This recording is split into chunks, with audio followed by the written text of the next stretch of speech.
Restocking a Personal Library by Kristin Fouquet. Books are relics. You may interpret this statement as you wish. In the digital publishing age, the hard copy is becoming rarer.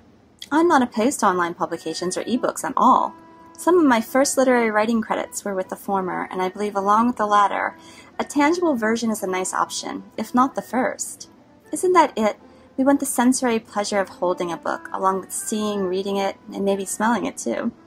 When you are reading, you are giving an investment of your personal time, and it is a commitment, no matter how temporary.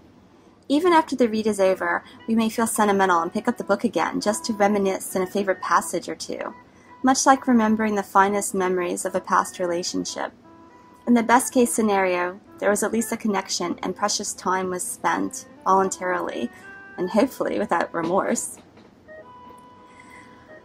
I had a fairly substantial library once. I can't brag. I probably only had a dozen or so collectible, but they were all priceless to me because I'm one of those sentimental types when it comes to books. Some were from my childhood, many were from my eclectic studies resulting in my funeral services associate degree and my bachelor's degree in philosophy.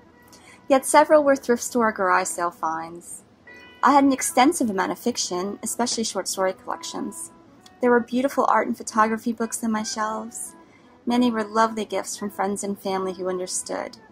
This was my library in New Orleans before Hurricane Katrina and the resulting floods from levee breaches drenched my beloveds. Fret not, this is not a bitter tale. Sure, there are those moments of remembering a book and realizing it is not on the shelf, lost. It's a clumsy amnesia when you have everything taken away and you can't remember what was replaced. The easy titles were quickly reinvested. The more difficult ones required more capital and had to be obtained from overseas, but there were only a couple worth the expense. The initial library would never resurface, but something more remarkable did. It recently occurred to me I have a new shelf. These titles were scattered around on different ledges and bookcases in my front double parlor. Today I gathered them all and brought them together for a photo shoot. They are as varied as can be: poetry, fiction, non-fiction, art, photography, a cookbook, a cocktail book, and even a political coloring book. Some are hardbacks, others are paperbacks, and some are stapled or saddle-stitched chapbooks. Yet they belong together because these 44 books, chapbooks, were all obtained post-storm, most after returning to New Orleans, and each is signed and or inscribed to me. I have other wonderful books signed by authors who are now deceased, but these books are signed by living writers. The shelf is my treasure. Having a book inscribed to you by an author is an intimate privilege.